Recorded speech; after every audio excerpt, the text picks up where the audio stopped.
Greg, thank you so much for being again on the Parallax podcast. Thank you for having me. Always enjoy talking to you, Tom.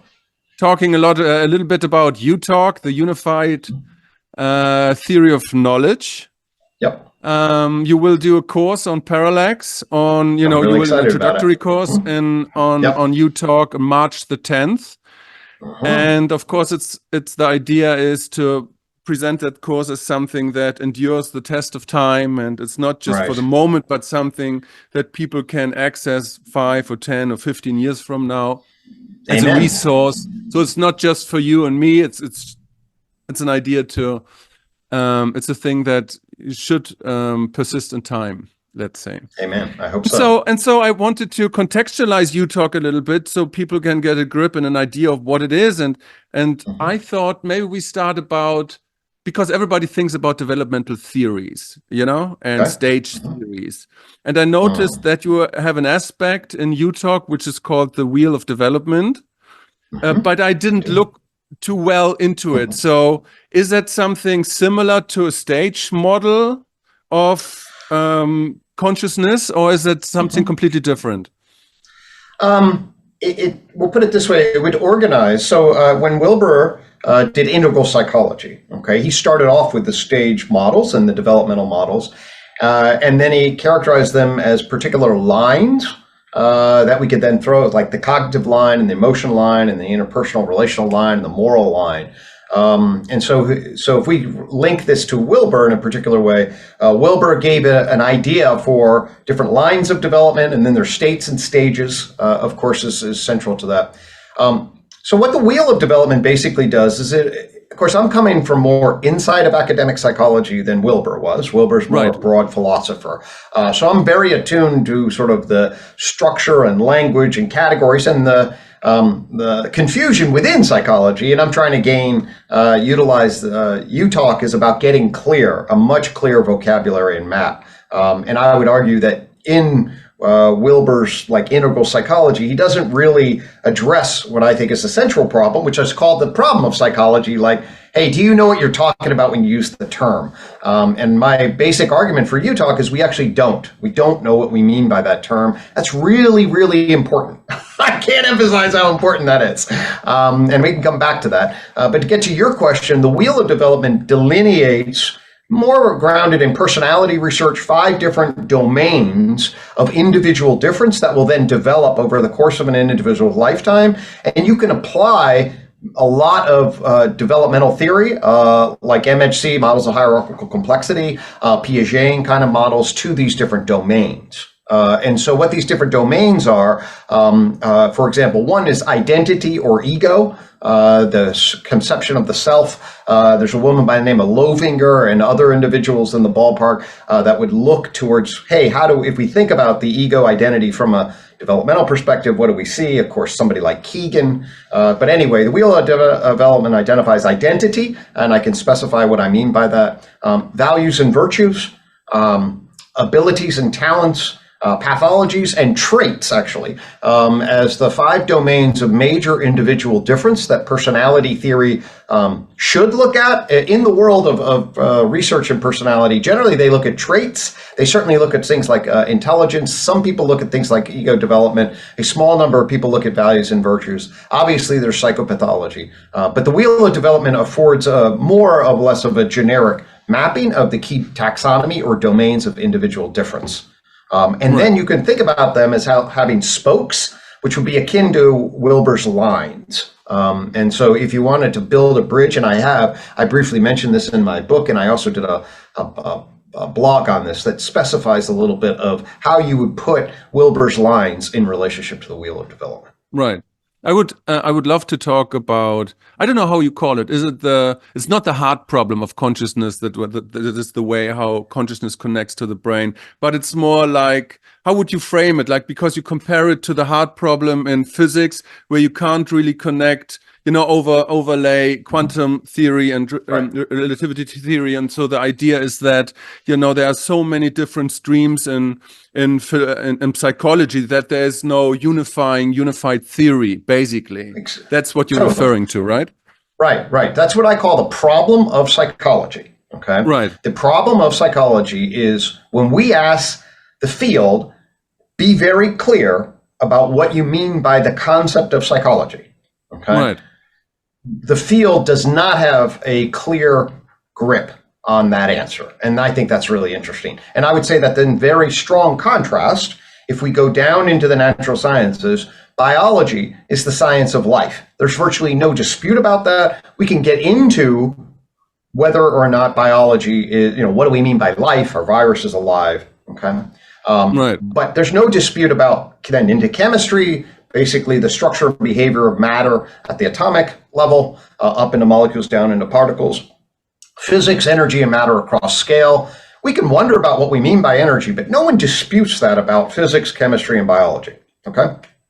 And in fact, I argue we call those hard sciences, not so much because they're really hard, although in some ways, but because they're hard in the sense that conceptual grounding, there's consensus about the scientists regarding the basic subject matter and framing that they then approach empirical investigation. Okay. Psychology, that becomes soft because what do you mean by mind and behavior? Those are the two big words, especially in Western and especially American psychology. And there's a tremendous debate about what we mean by mind and behavior. Normally psychology is defined as the science of mind and behavior.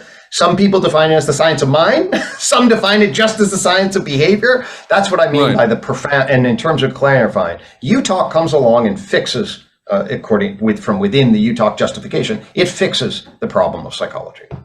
Right. So just to get it clear, because you mentioned Wilber and we tried to compare it a little bit just for fun's sakes. So he works with something called AQUAL. He works with stages and with states, and that is kind of also part of your model of UTOK, but UTOK also encompasses a more, as you say, academic approach, and the ways history and the last 100 years have shaped or were shaped by psychology. And you mentioned behaviorism, functionalism, structuralism, and psychoanalysis, which is nothing really that Wilber is concerned with, right? Right.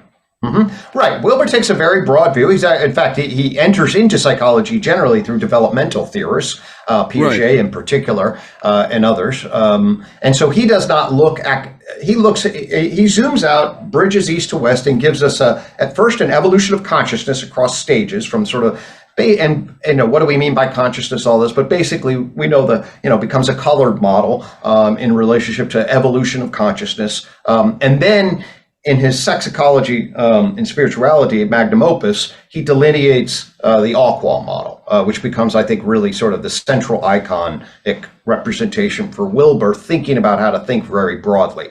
So that's, of course, the quadrants, which to me give us a very, very powerful epistemological map, meaning it frames the way we humans frame the world nicely, interior, exterior, individual, and collective. And in fact, UTOK embraces that aspect of Wilber's model quite clearly and connects to the different epistemological frames that they all call model. When we go into psychology, Wilber affords us a very nice broad view of the terrain. The AQUAL model itself allows us to incorporate the perspectives of a number of different theorists, and the idea that there are different lines of development, states and stages are useful concepts. So I see them as pragmatically useful to gain a broad view. Are they precise, and do they solve the kind of conceptual problems that I was dealing with? No, Wilber does not get into what does he mean by behavior, what does he mean by mind, what are the different historical definitions of these, and how would we resolve them? He glosses over that stuff completely in his model. Right. Okay, so let's talk a little bit about the history of psychology, because I mean, there's of course Freud, there's Wilhelm Wundt with the Institute. I don't know exactly what the name was, the first association for psychology. And then again, it's psychology wrestles with questions that go far back as to the Greeks. And so, but there's this notion of cultural stages, let's say, that we went through. I mean, spiral dynamics is a very broad model, but as a shorthand, I think we can use it. And the idea that certain social systems of society develop at a certain time. And so, for example, science as we know it, the scientific method that emerged kind of with modernity. and of course it didn't emerged out of the emptiness, because it came from religious discourse and alchemistic thinking. I think Newton was called the last alchemist, and so but it came into being, it came into form as we know it with modernity. You have religion, Christian religion, that really came into form in the pre-modern times, like out of shamanism. And so the question is, and so my notion, my understanding is that with every new kind of emergence and cultural stage of development, there are also iterations and new systems emerging. And so my question, so talking about psychology, is that more like a modern phenomenon, or is it more a postmodern phenomenon? How do you? That's great. How do you approach that? Yeah, so when I'm asking, when I'm identifying the problem of psychology, I'm being very specific here because you made a number of good points, and I'll try to address them.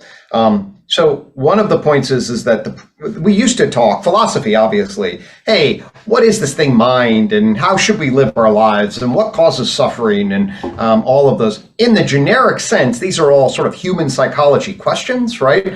That philosophy has been grappling with forever, or as long as it's been around in a traditional sense of refined knowledge.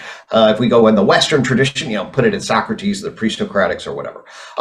But then you have this emergence of this thing called science. Okay, Galileo, often called the father of science, Newton, its shining light that gives us at least the modern scientific enterprise. To me, what the issue is that you have to place, when I use the word psychology, I mean placing psychology coherently in relationship to the modern empirical natural science enterprise. Okay, and so what is that? We have to get clear about what kind of a justification, I would call it a justification system, okay, which means that there's propositional networks that generate sort of a rule system. And what happened with modern science actually is a fundamental shift in the way in which folks thought about the production of knowledge.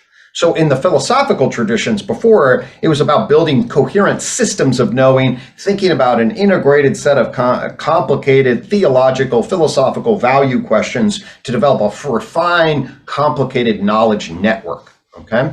Science changes that because it shifts fundamentally. The emphasis in arbiter is not on coherence, argumentation, rhetoric, utility even. It's on observational data. Okay. So what happens to science is that it connects the collection of observational data with certain kinds of causal explanatory, also quantitative and causal explanatory structures, and then asks individuals to build models that explain the data or don't, and then build industries to acquire data and build models based on data. Okay, so that was a fundamental shift. Actually, there's a really good, pretty recent book called The Knowledge Machine by Michael Strevens. That really just delineates this. He delineates the core justification for science as the iron rule of explanation, which is basically to explain your stuff, you have to acquire data, and the data then drives the exploration, and the competition of paradigms or theories are then regulated through the acquisition of data and whether you can find data that are relevant to that. That makes science quite different. He actually argues it's quite irrational in some ways, in the sense that it really causes you to bracket off theological, value-based speculation, and really there's been was so late in the game because it's an odd way of knowledge production. But it does give rise to this new institution. I think modernity is deeply connected to science. In fact, I call science men's knowledge, and I hope to go to women's knowledge, but this is modern. I like acronyms. Modern empirical natural science. A modernist way of thinking is different than the traditionalist way of thinking. We can think about this as the stage evolution of justification systems. Modernity would have to come after traditionalism in certain ways. And science emerges in a particular way and iterates with modern ways of thinking in important ways, and institutionalizes knowledge construction through data collection in a very fascinating way.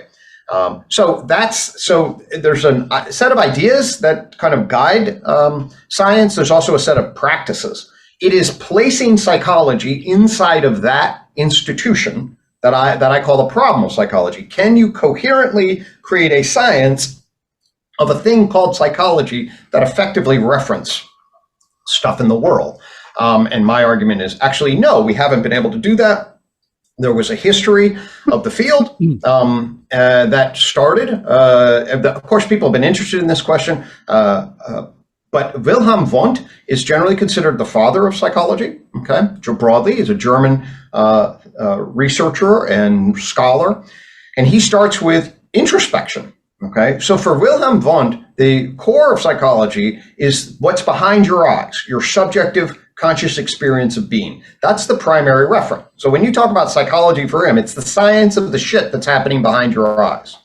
Okay, now that's his idea of what it is. How do I get to what's happening to you, Tom, behind your eyes?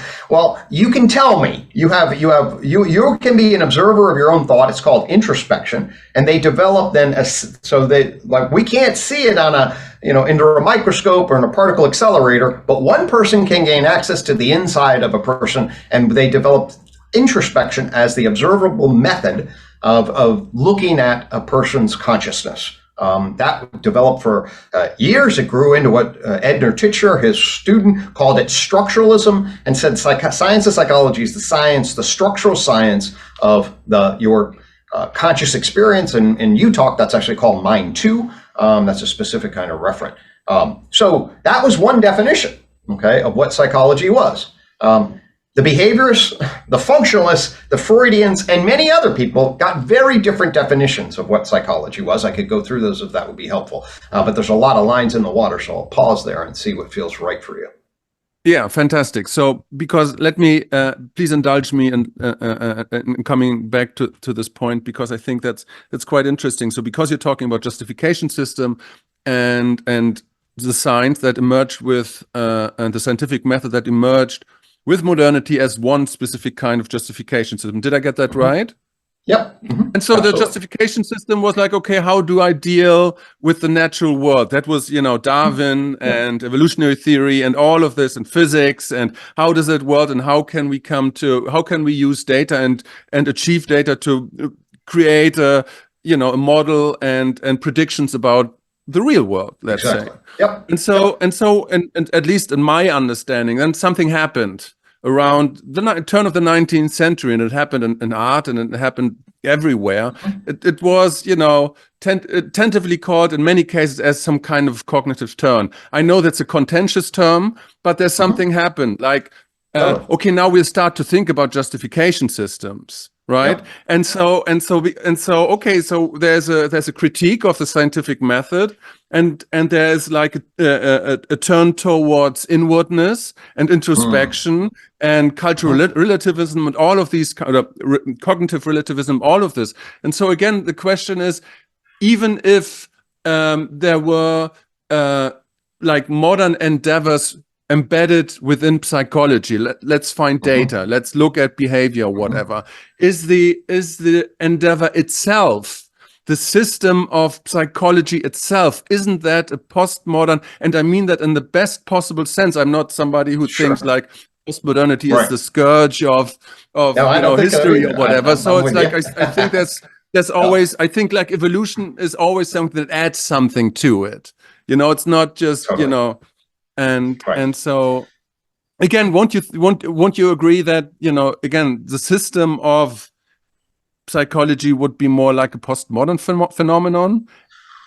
Well, it evolves in that way. I'll put it that. Let's the early psychologists and the institution's early identity, all the way up to the 1950s, is very, especially for Freud, for the founders, the structuralists, for William James, although pragmatism is a little precursor to what's going to become sort of a postmodern sensibility. Certainly for the behaviorists, all the early psychologies are not. They're not really doing Nietzschean types of construction. They're not doing later Wittgensteinian types of stuff. They are trying to find a way to engage and ground this topic, whatever we call it, in the empirical method to reveal essential truths about the world, which is the modernist sensibility. So the early forms of psychology are definitely modernist in nature. Now, very arguably, even psychoanalysis. I'm sorry to interrupt you. Even psychoanalysis. I would argue that certainly, if you look at what Freud thinks he's getting at the core truths of the human condition, he has transcended the sociocultural historical network of critique and belief. He's very concerned about being a scientist, not in the real modernist sense of the word. Both Freud and and Watson, the behaviorists, they're trying to be and Wundt and James, I would argue, they're trying to be scientists in the modernist sense. I would argue part of the failure of psychology to afford itself a clear grounding and effectiveness in modern science is part of the justification for postmodern. Just like the entire failure, really, of the human sciences to be turned into modern science, essentialist analysis of behavior that yields quantitative. Like, there's a failure to ground all the human sciences in a strong, hard, coherent language system that is seen as the independent truth of how things work.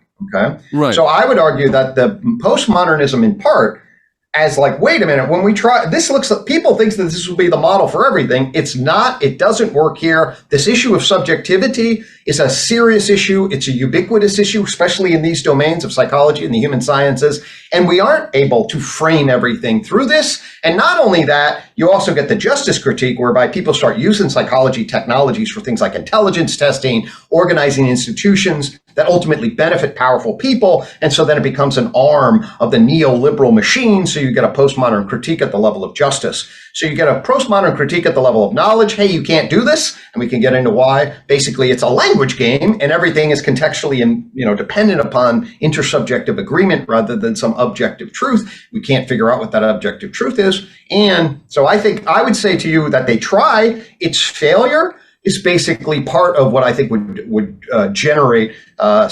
of sympathy with the postmodern perspective. Last thing I'll say is there's a Division 24, which is theoretical in the American Psychological Association. There are actually 50 plus divisions in that organization.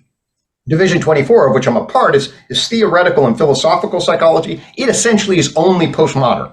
All it is critical theory about the dominant structure. It's a deconstructive, justice-oriented critical group of 80, 90% of the people there really just adopt the postmodern critique of the field, both in terms of justice angles and in terms of the ways in which it tries to pretend to be a modernist knowledge enterprise when in fact it fails and is embedded in a larger system of justification that it has not controlled for, escaped from, etc.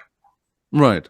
So beginning with Wilhelm Wundt and let's keep Freud in the mix. So the system is emerging and there are different streams of approaching. Totally. And we mentioned this or doorways or methodologies. Let's say you mentioned structuralism is one. Exactly. That's you mentioned structuralism, functionalism. So can you say something about these four main different things that are incompatible and kind of with each other? Right. So, okay. So one view is what's behind your eyes. I can't see that, but I can infer it and you can see it, so I can game through it through introspection. Okay. Now think of Freud's view. Freud's view is that your introspection, what he would call it awareness of consciousness or just pre-conscious, is only a tiny aspect of your mental process. There's a whole, that's the iceberg, tip of the iceberg. Underneath it is all these unconscious drives that he argued were the fundamental psychic determinants. And we needed to get through them, not through introspection, but through free association. And he argued that this is really central to understanding psychopathology and both the methods of psychoanalysis, its focus, and what it's doing in the world is a totally different thing than Wundtian introspection. Okay. In fact, it's like you got to go around introspection because the ego and its consciousness is going to be filtering shit. And you have to look back and through certain techniques to gain access to the ways in which you've defended, blocked, and repressed. And that is the seed of all of that is what Freud focuses. Totally different than conscious. So unconscious versus self-conscious reflective. Okay. Then we can go into a lab and we can start looking at dogs salivating, okay? And we can ding bells. In fact, this is what Pavlov learned as he tried to study digestion and make associations between bell ringing and salivation. And the behaviorist John Watson took off of that and said, let's just look at the external behavior. All the stimulus and response. So now I'm at behavior. And the behaviorists are behaviorists first and foremost because other sciences like physics, chemistry, and biology are also behavioral sciences. They base on observation from the outside that track functional changes in the world. And instead of cause and effect, he said, we'll call it stimulus and response. And experimentally analyze the relationship between stimulus and response like a bell ringing and salivation. It's yoking together the chains of stimulus response is behaviorism, classical behaviorism, okay? And that's the process of psychology, and that's the only scientific process that matters.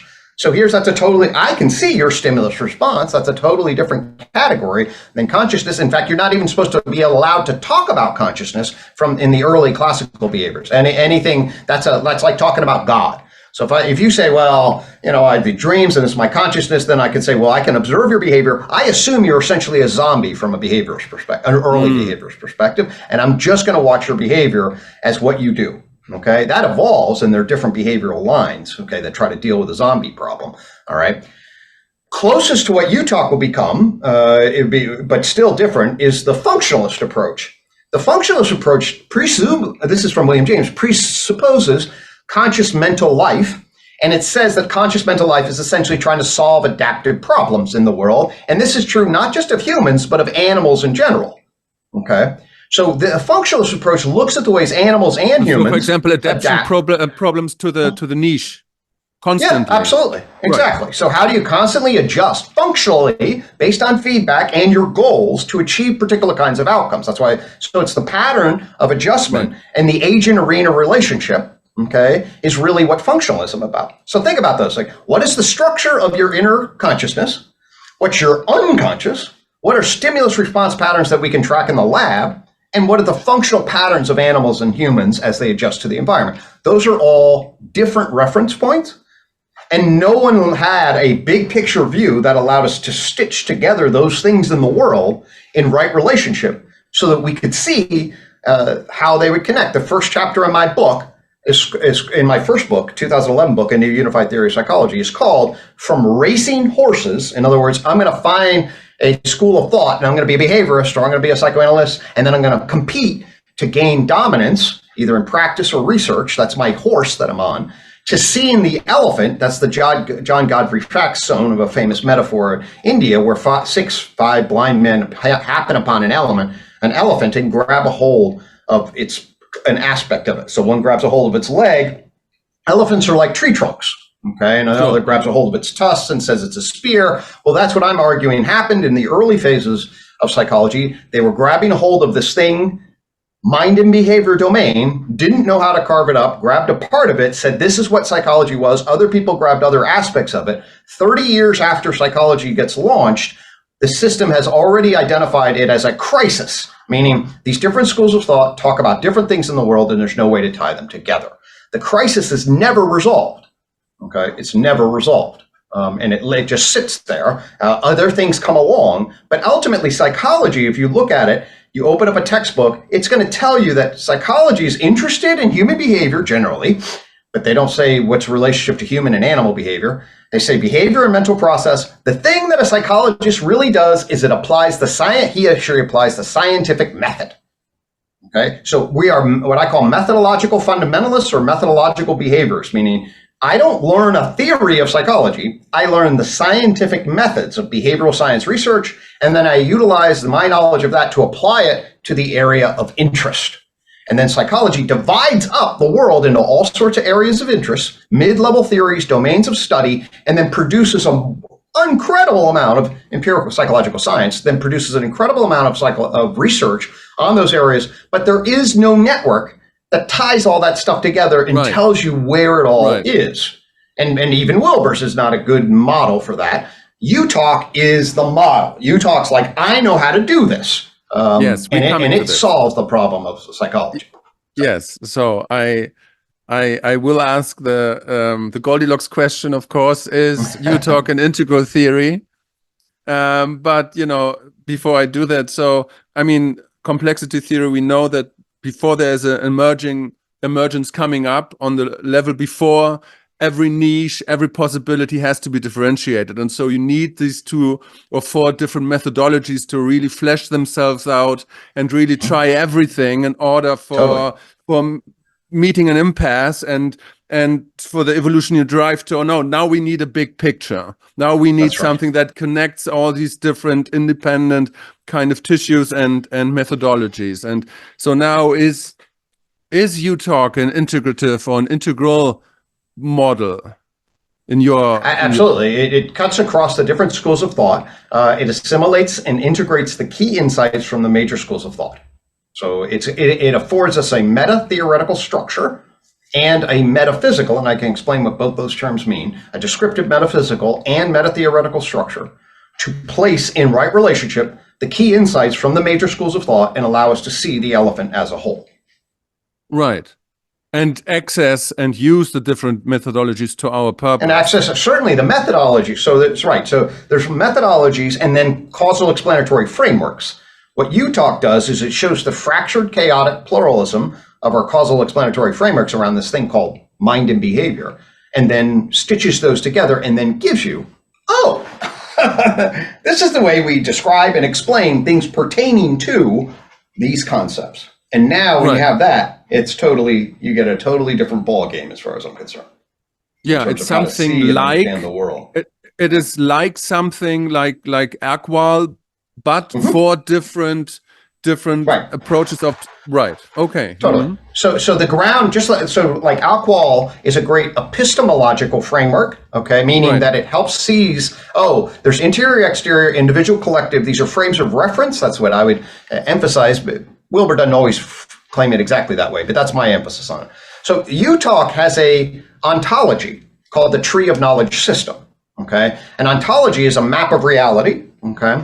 And it gives us a map of reality for the evolution of complex systems, complexification in particular, that divides the world up in ways that in some ways are very old, consistent with Aristotle's scales of nature, but also very new and updated on scientific knowledge. And when you see the world through this, so the tree of knowledge system is akin to Aqual. It gives you a way of seeing the universe, okay? What does it do? It tracks the evolution of complexity on time, okay? If we go all the way back, it says you start with the concepts of energy and information. It's called the energy information implicate order, okay? And then out of that, at the Big Bang, emerges the matter object layer of existence, okay?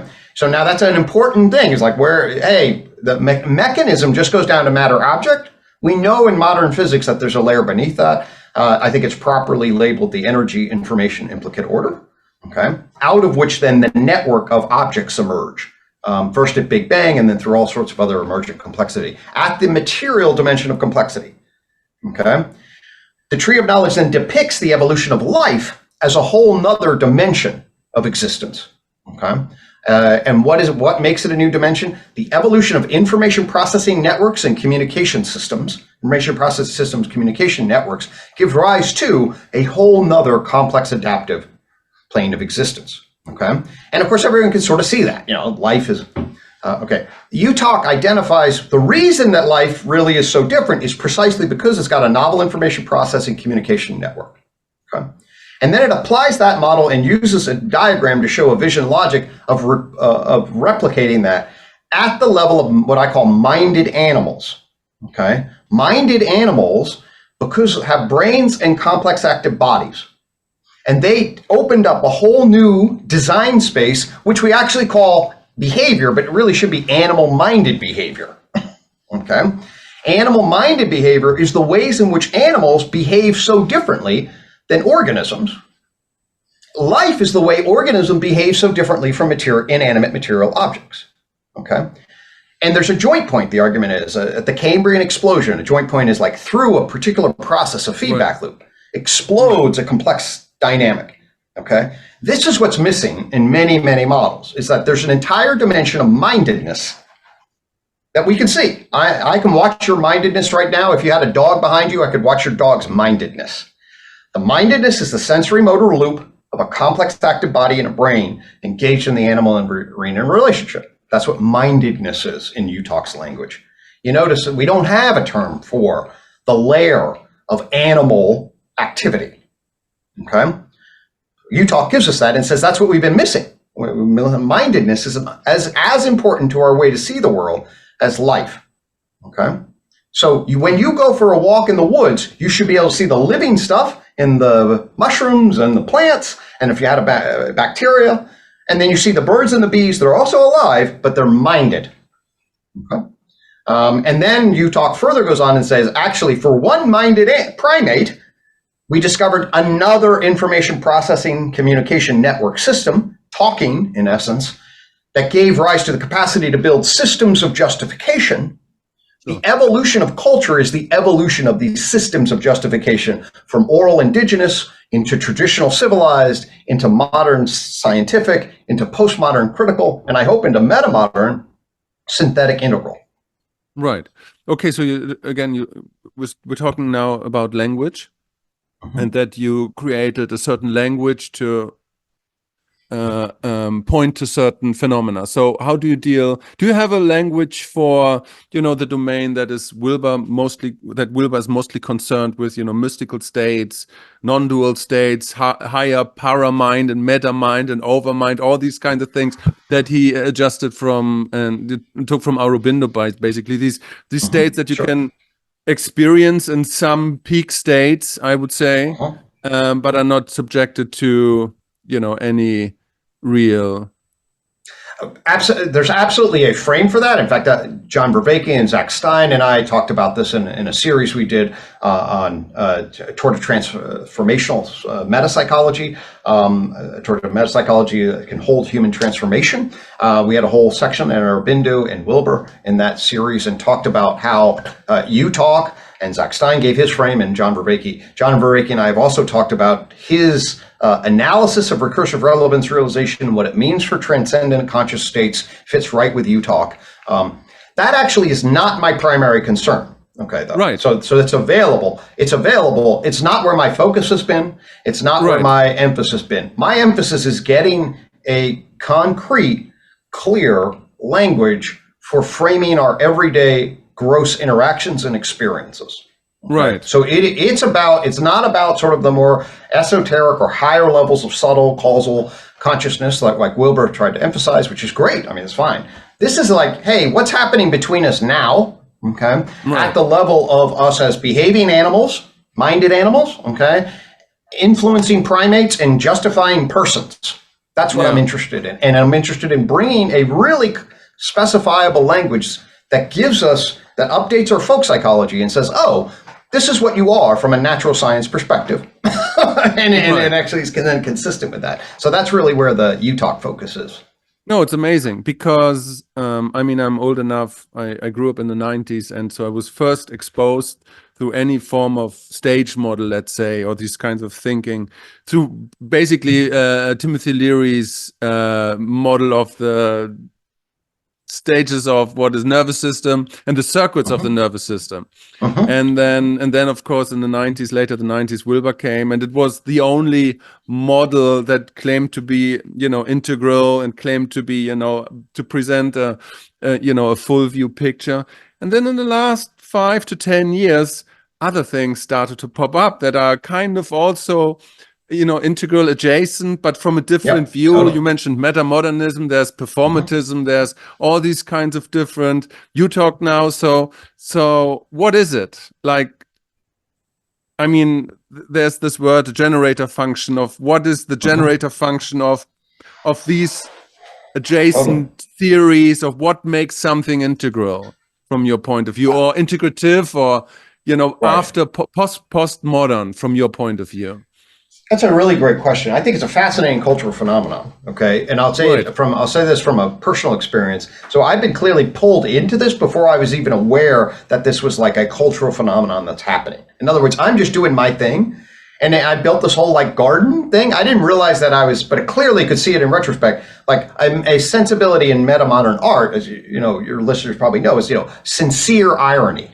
Okay. Right. Well, the genre of the garden that I developed that represents UTOK is totally sincere or ironic. It's a freaking cartoon on the one hand, okay, from PowerPoint. It's a PowerPoint cutout, and at the same time, it grabs and deals with some of the most serious and complicated, and does so in a way that actually is so. But I didn't have any. I did that in 2016. I had no idea. I called my theory a postmodern grand meta-narrative without any knowledge that there was a meta-modern word or concept. So what do I think is happening in a stage model thing? I think that once, there's the edge of reflection that is growing as you learn. That's it, the entire structure of information processing gets a model and loops on itself. There's a model hierarchical complexity. Right. As it gets that, it creates a model of the loop.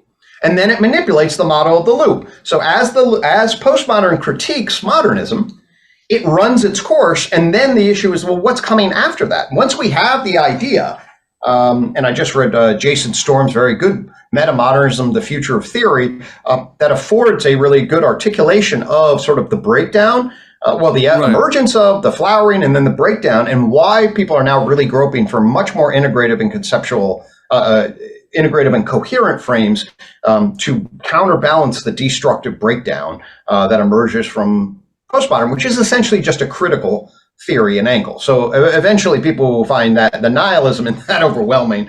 So at a pragmatic level, there's that. But I think what's happening is that as we gather more information, as we gather more knowledge, there's now a greater capacity for consolidation after the critical angle that the postmoderns brought to science and other knowledge systems. Sure, but I mean, you're talking about these iterative, recursive loops of reflection, and I think in Wilber terms that would be one quadrant to address this issue. And I mean, you're the professor for psychology. I mean, you have you deal with these different stage models, and you mentioned them. You know, they're increasing. You mentioned Löwinger, and there's Susan Cook-Reuter, and you have in integral psychology all these different kinds of stage models, and they're all approaching kind of the same thing with a different vantage point, with a different perspective. Does it even make sense to ask of a specific kind of meaning or generator that creates this next postmodern stage? Is there something you mentioned oscillation and between irony and sincerity, but is it that what makes integral? Do you get what I'm saying? It's like, sure. where's that overlap? Where's this oscillation between irony and sincerity overlapping with integral theory, for example, or with performatism, or with UTOK? Right. Or is it just because you can certainly view it from it's just an iterative recursive loop, but you can look at it from a different quadrant, let's say, and ask for the mimetic kind of idea that's driving all of these new ideas. Yeah, I mean that I think there'd be that. I guess what I would say is the focus of UTOK, okay, I think UTOK would bring a very interesting lens to that. Somebody who I'd point you to is Brendan Graham Dempsey. He's done a lot of articulation of the meaning of meaning and analyzing this type of structure. In terms of me, I'm going to bring my lens of the evolution of energy, matter, life, mind, culture, the evolution of cultural justifications recursively on them, okay, and be able to see an oral indigenous structure in relation and describe it in terms of the fundamental underlying causal explanatory network. Okay, that's really much more of a sociological phenomenon. Okay, right. Which I would then encourage individuals to bridge with. So that would not be. I'm a big believer in what's called the fifth joint point. Like we're going through one of these transitional phases, and the UTOK gives actually a very clear framing on what this transfers at one level. But in terms of a developmental stage theory, no, not a direct one. Right. But does it make sense to ask, or is it a useless question? Yeah, no. All I'm saying is that I would bring a different set. There would be a requirement to create a different kind of language, academic skill set and refined knowledge of sociological processes to bring to bear to answer that question in a way that I would have a lot of confidence in terms of how to stitch things together in a way that's coherent. I have an enormous amount of confidence in my ability to stitch together coherent different lines of psychological thought and clarify human behavior for that particular, angle. So that's what UTOK's fundamental bread and butter is there. Right. I mean, I find it culturally. I find it super interesting. It's super fascinating, and that's why I said my best answer to that is I have a lived experience of being a part of an emerging cultural consciousness that is springing forth out of it without really even I have a model that says it's happening. That wasn't really where I've been sort of focusing my attention on. Right. I must confess, I haven't read. You wrote 2 books about it. Are they more popular or they're more academic in They're tone? both totally academic. I just finished a third one on getting a clear, it's called UTOK, the Unified Theory of Knowledge. It basically is on the operating system of UTOK. Okay. And folks, if they're in the course, they'll have some access to that material. That's going to be published in April, probably. I just finished it. So that's more of a, like, oh, what are the details of this novel system? The 2 books that I published are academic treatments inside by major academic publishers for, an audience. I'm a lifelong professor, so I have to justify my structure to the arcane, refined academic system. In fact, I didn't even know anything about Wilbur. He doesn't live in that world until I kind of came out with my system. And somebody said, well, hey, are you familiar with Wilbur? That was like 2005, 2006. And I was like, who? I built my whole system having no idea about that Wilbur even existed in 2006, 5. I think it was 5 that and then, and my first reaction to it was like, man, this isn't, over the years, and I have a good friend who does a Wilbur view of psychotherapy that I really like. I'm much more, connected to it. Right. Yeah. No, I'm just working on a translation of that book. The Religion of Tomorrow. Okay. Yeah, and it's an interesting read, really, because I think he puts everything that he worked on in the last, I don't know, 40 years. He put it in there. Right. I have not actually read that particular. I've read quite a bit of Wilbur, but I'm not a Wilbur scholar, and I enjoy what he says. I do delineate in my book the basic Wilbur structure, contrast that with UTOK, see where its overlap is fairly significant, and some important differences also. Right. Fantastic. So your course will start 10th of March. 10th of March, exactly. So hopefully, that will be amazing. Right. I'm not sure if we've laid it out here, but the course will be laid out. So you're like, okay, here's the basic issue. Okay, you're gonna if you take the course, you'll walk around being able to see the world as an energy, matter, life, mind, culture. That's very much like Aqual. You learn to see this. You and I are cultured persons justifying ourselves. Okay. Also as embodied animals and inside of us living organisms. Okay. In material world that's both technological and formed by nature. So you're going to get a basic taxonomy. Then you'll learn how to see us as minded primates, okay? And as we know, perspectively, procedurally, propositionally, if you use some John Vervaeke's language, and cultured persons as we know the world propositionally. So those 4 P's, okay, get divided into our person propositional structure, and justification then is a key concept that networks all of our propositions together. And we're influencing primates as participants perspectively and procedurally in the world. We'll learn how to see us as that. And then once you have that, you'll be able to kind of like watch human interaction. Then we'll shine a light on yourself and say, how does this recursive relevance realization investing structure often get you stuck? Okay, because obviously when you think psychology, it's like, well, what about adaptive living versus maladaptive living? UTOK gives us a frame for the core of maladaptive living. I'm a clinical psychologist. And it elucidates, because it takes this broad view, what's the core of how we would reverse that. So you get tools for identifying how you get stuck in little loops, and you get tools for reversing them. Okay, so one last question that just comes to mind, because there is this everlasting problem of which therapist should I choose, right? Because everybody has issues. Everybody, it's beneficial to find a therapist to deal with certain issues that may arise or may not arise. And then you're like, okay, do I take, the psychoanalytic route or behaviorist route or whatever route, Gestalt therapy, transactional analysis, Willem Reich, whatever, right? Absolutely. Does UTOK help to ask that, to solve that question to okay, if I'm versatile in that model, I can identify which approach I should use to choose like a therapist, for example. Would that be like a real life application? Oh, absolutely. Mm-hmm.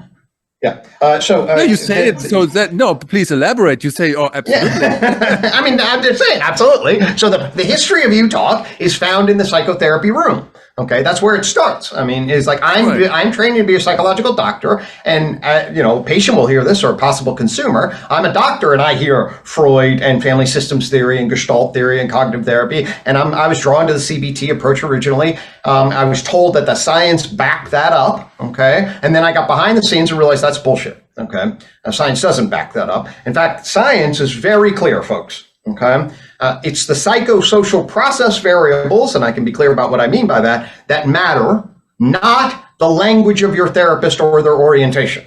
I'll say that again. It's the psychosocial process variables that matter, not the language of your therapist or their orientation. What do I mean by that? It's documented that we do not have schools of thought that are far superior than other schools of thought in getting change. All the schools, it's called the dodo bird finding. I argue it's the most robust finding in psychotherapy. Once you control for basic healing processes, and I can explain what that is, and you race the various approaches together to get different outcomes, at least in general, you get a wash. Okay? Well, on at least on populations, you get a wash. By far, overall, if you have a bona fide treatment and you work in family systems, I'm a bona fide behaviorist, I'm a bona fide cognitivist, I'm a bona fide interpersonal, I'm a bona fide Freudian, and now I'm going to race you on depression, they all get the same outcome. Is that when we studied, there's a huge press in 1980s through today to study psychotherapy, not psychoanalysis, by the way. Psychoanalysis is different than psychotherapy, okay? Right. Psychotherapy is a relatively time-sensitive view where you sign up with a professional, talk about your problems in a face-to-face way, all right? And then we ran orientation after orientation, and by far the general findings called the dodo bird finding, and you get, with bona fide approaches, you get the same outcome. Okay. Even with things like neurolinguistic programming, where these two psychologists went through Erickson. Pretty much. And I mean, you can. That's by far, and then you can then say there are certain ingredients that are necessary. This is what are called common factors. Okay. Right. The ingredient. These are the psychosocial factors. So the ingredients are: does the client like the therapist, feel trusted, and have a good, high quality relationship? So you assess the quality of the therapeutic relationship. That's the first thing. Second, does the therapist help you understand your problems in a way that, since I got there, I have insight into my understanding that I then get motivated to do something different, and then I enact those motivations. That's it. As long as you control for that stuff, that's what is associated with outcome. And it doesn't matter if they use psychoanalytic, defend against shit, cognitive, think things through, relationships. Let me talk about how to get productive communication with your wife. All of those things can be useful, but it's all first and foremost the psychosocial variables. UTOK comes and explains why we haven't formalized and finalized the common sense view, because we don't have a general theory of human psychology that clarifies theoretically why the common sense view works. And from there, we should need to work from the common view to specified application. What we have is specialized language that actually gains some insight and then runs off as saying, this is the fucking thing. And actually over and over, we say, actually, it's not. And you can then test that, because if it were the thing, then you get better and better outcomes through more and more refined knowledge. And we know for a fact you don't. Right. Fantastic. Gregg, thank you so much for doing this, for taking the time again and enlighten me and our listeners about UTOK. Right. So with UTOK, you get a new worldview, a new theory of human behavior, a common core for understanding human functioning, and we'll talk about how to reverse it in the course.